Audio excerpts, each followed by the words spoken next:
ये Himachal Pradesh public service commission का polity का पार्ट 8 होगा और हम यहाँ पर पिछले साल के क्वेश्चन प्लस और भी क्या कोई पॉसिबिलिटी है क्वेश्चन के पूछने की उससे रिलेटेड वो सारे कॉन्सेप्ट हम डिस्कस कर रहे हैं। तो हम मैंने आपको पिछले वाली उसके अंदर हुई कुछ क्वेश्चन कराए थे और यहाँ तो खैर नहीं, आयोग ने इस टॉपिक से तो क्वेश्चन नहीं पूछे। तो हम यहाँ पर कुछ जैसे अटॉर्नी जनरल ऑफ इंडिया हो गया, national commission for OBC SC ST, in commission के बारे में बात करेंगे क्योंकि ये कॉन्स्टिट्यूशनल बॉडीज हैं और कॉन्स्टिट्यूशनल बॉडीज के बारे में आपको पता होना चाहिए। तो सबसे पहले अटॉर्नी जनरल ऑफ इंडिया के बारे में बात करते हैं। देखिए, अटॉर्नी जनरल ऑफ इंडिया को आर्टिकल 76 के अंदर बनाया गया है। तो अटॉर्नी जनरल के आर्टिकल के बारे में आपको पता होना चाहिए। ये काफी इंपॉर्टेंट क्वेश्चन है कि आपसे पूछ सकता है कि अटॉर्नी जनरल को किस आर्टिकल के अंदर बनाया गया है। अटॉर्नी जनरल ऑफ इंडिया जो होता है वो highest law officer in the country. ठीक है, ये बात आपको ऐसे स्टेटमेंट दिए जाते हैं कि who is the highest law officer in the country, prime minister, president, governor, prime, ऐसे उल्टे सीधे ऑप्शन दे देगा। तो ये पता होना चाहिए। दूसरा, इसको अपॉइंट कौन करता है। देखिए, कॉन्स्टिट्यूशनल बॉडी है तो अपॉइंट कौन करेगा, अपॉइंट करेगा। अब ये जो अपॉइंट होगा ये प्रेसिडेंट के थ्रू अपॉइंट होगा। और क्या कोई भी बंदा अटॉर्नी जनरल बन सकता है? देखिए, जवाब है नहीं। इसके लिए स्पेशल क्वालिफिकेशन की जरूरत होती है और वो स्पेशल क्वालिफिकेशन क्या है? वो स्पेशल क्वालिफिकेशन ये है, अगर कोई भी पर्सन सुप्रीम कोर्ट का जज बनने के लिए क्वालिफाइड है तो उसको अटॉर्नी जनरल बनाया जा सकता है। अब सुप्रीम कोर्ट का जज बनने के लिए क्या क्या कंडीशन होनी चाहिए? एक तो सिटीजन होने चाहिए आप। दूसरा, आप न 5 साल हाई कोर्ट में 5 साल हाई कोर्ट में आप जज रहे हो, या फिर आप हाई कोर्ट में एडवोकेट के पोस्ट पर रहे हो 10 साल तक। ठीक है, ये तीन कंडीशन तो ये होगी। एक और कि अगर प्रेसिडेंट को ये लगता है कि आप बहुत अच्छे ज्यूरिस्ट हो तो तब भी प्रेसिडेंट आप बहुत अच्छे ज्यूरिस्ट हो तो तब भी प्रेसिडेंट आपको अटॉर्नी जनरल बना सकते हैं। ये कोई ऑफिस फिक्स नहीं है, याद रखना। ये जो ऑफिस है वो प्रेसिडेंट कभी भी टर्मिनेट कर सकते हैं। जो अटॉर्नी जनरल होता है कि अटॉर्नी 1 साल काम करा या 6 मंथ काम करवा दे कि भाई ठीक है अब जब हम कोई दूसरा अपॉइंट करेंगे।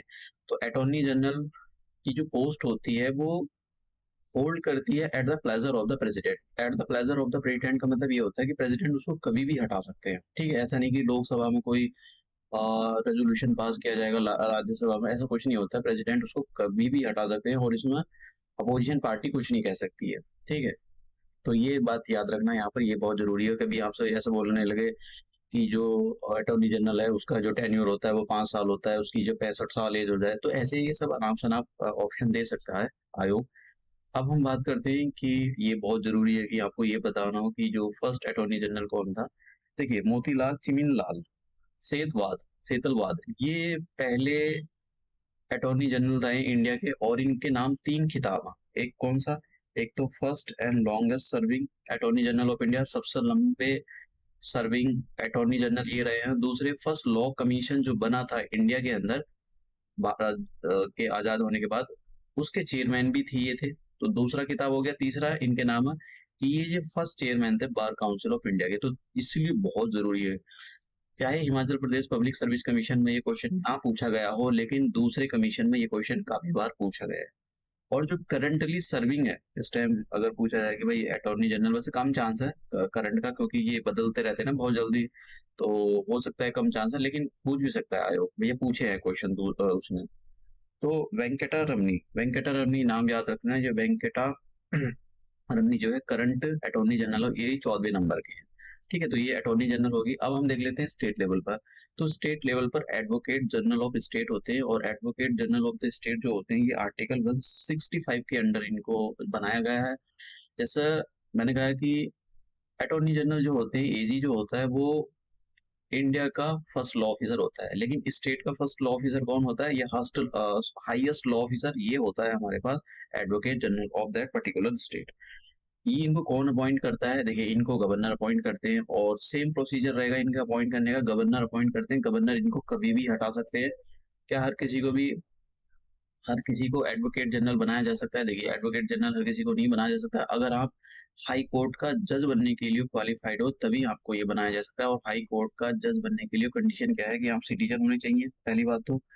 और आप ना जुडिशियल ऑफिस को होल्ड किया हो हाई कोर्ट के अंदर, ठीक है, 10 साल तक, या फिर आप एडवोकेट रहे हो हाई कोर्ट के अंदर 10 साल तक, तो अगर ये आप ना 3 कंडीशन आप फुलफिल कर जाते हो तो फिर आप वो गवर्नर जो है वो एडवोकेट जनरल बना सकते हैं, ठीक है। तो और जैसे मैंने कहा कि ये जो पोस्ट होती है वो गवर्नर की प्लेजर पर होल्ड करती है। गवर्नर की प्लेजर पर होल्ड करने का मतलब ये होता है कि गवर्नर कभी भी आपको हटा सकते हैं इस पोस्ट से। उसके अंदर अपोजिशन पार्टी कोई नहीं, कुछ कुछ नहीं बोलेगी। अब दूसरे हमारे पास हम यहाँ पर 2 बॉडी देखेंगे, national commission for schedule caste, national commission for the scheduled tribes. तो दोनों को एक साथ देखेंगे क्योंकि दोनों का जो ओरिजिन है वो एक ही जगह से होता है। तो देखिए सबसे पहले कॉन्स्टिट्यूशन के अंदर हमारे यहाँ पर आर्टिकल 338 338 आर्टिकल डाला गया था। तो इसके अंदर एक मांग की गई, इसके अंदर एक क्या प्रोविजन था, इसके अंदर ये प्रोविजन था कि भैया एक स्पेशल ऑफिसर होगा। अब ये स्पेशल जो ऑफिसर होगा ये किसके लिए होगा, जो शेड्यूल कास्ट और जो शेड्यूल ट्राइब्स के जो इंटरेस्ट है, शेड्यूल कास्ट और शेड्यूल ट्राइब के जो इंटरेस्ट है उन कॉन्स्टिट्यूशनल सेफगार्ड्स के लिए इसको बनाया जाएगा। जो इनके इंटरेस्ट शेड्यूल कास्ट के और शेड्यूल ट्राइब के जो भी इनके इंटरेस्ट कॉन्स्टिट्यूशन में लिखे गए तो उसको प्रोटेक्ट करने का ये काम करेगा, या और भी दूसरे काम जो प्रेसिडेंट इनको देगा या फिर पार्लियामेंट इनको देगी, ठीक है, वही ऐसे काम करेंगे।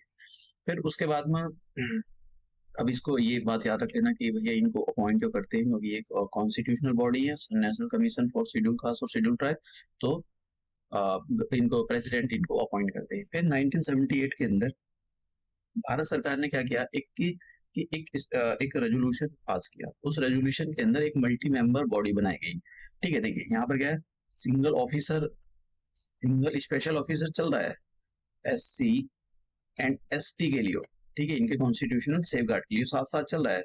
लेकिन एक भारत सरकार ने मल्टी मेंबर एक बॉडी बना दी, उसका नाम था मल्टी मेंबर बॉडी, मतलब commission for SC and ST, ठीक है। ये जो थी बॉडी थी, ये मल्टी मेंबर बॉडी थी। ये सिंगल मेंबर, ये स्पेशल ऑफिसर जो था ये एक ही बंदा होता था और इसका नाम इन्होंने कमिश्नर रखा होता, commissioner for the schedule caste and schedule tribe, ठीक है।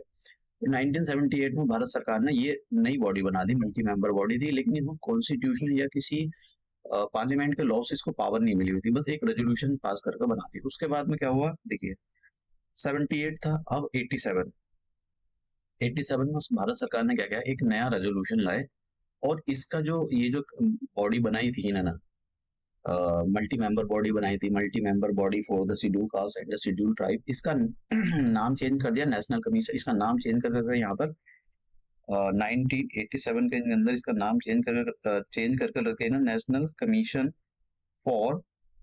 Commission for schedule caste and schedule tribes. तो ये इसका नाम बदल कर रख दिया जाए। अभी ये जो नाम बदला है, ये नाम भले से बदल दिया, कोई कॉन्स्टिट्यूशन के अंदर इनको पावर नहीं मिली होती या किसी पार्लियामेंट के लॉ के अंदर कोई पावर मिली हुई थी, ऐसा कुछ नहीं था, वो तो भारत सरकार ने अपनी साइड से दे रखी थी पावर। अब क्या हुआ, क्योंकि इनको देखिए national commission for schedule caste और शेड्यूल ट्राइब को अगर कॉन्स्टिट्यूशनल पावर मिलेगी तो एक आर्टिकल इंसर्ट किया जाएगा कि भैया देखो इनसे ये पावर मिली हुई है। तो फिर ये इसमें सॉरी ये जो स्पेशल ऑफिसर है इसकी पोस्ट अभी भी चल रही है।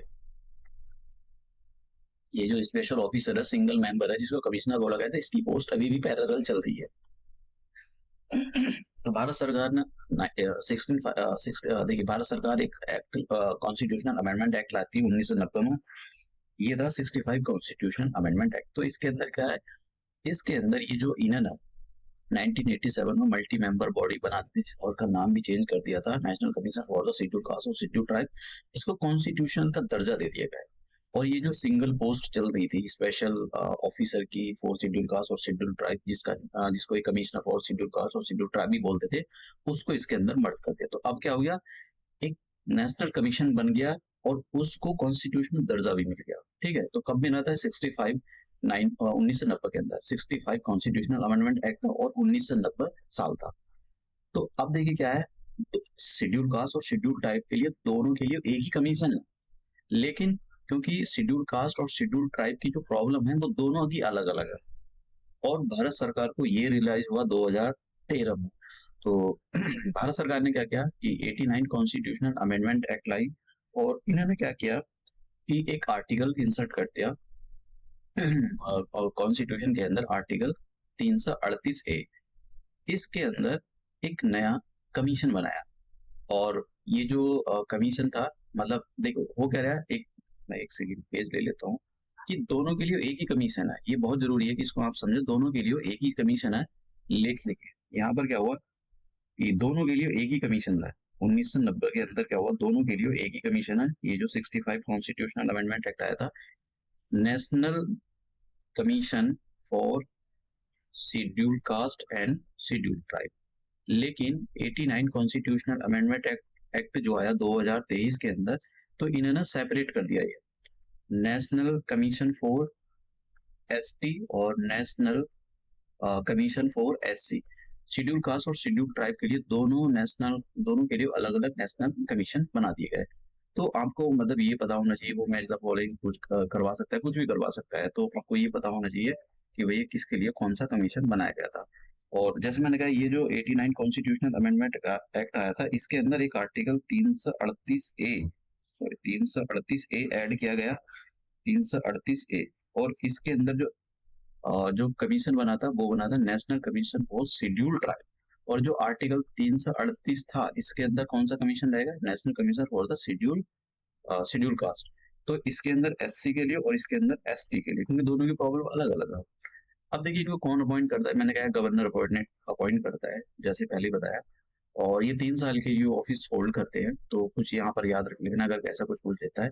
नेशनल कमीशन फॉर ओबीसी, तो ये बहुत जरूरी है क्योंकि अभी 102 कॉन्स्टिट्यूशनल अमेंडमेंट एक्ट हुआ था 2018 के अंदर। तो इसको जो है ये national commission for the backward classes, इसके लिए इसको कॉन्स्टिट्यूशनल का दर्जा दिया गया था। तो ये देखिए शुरुआत इसकी 1992 से होती है। सुप्रीम कोर्ट ने सेंट्रल गवर्नमेंट को डायरेक्ट किया कि भाई आप जो है एक जो ये बैकवर्ड क्लासेस है, इनके इंटरेस्ट को बचाने के लिए या इन जो लिस्ट होती है उसमें से किसको रखना है, किसको हटाना है, इस लिस्ट के लिए एक कमीशन होना चाहिए परमानेंट।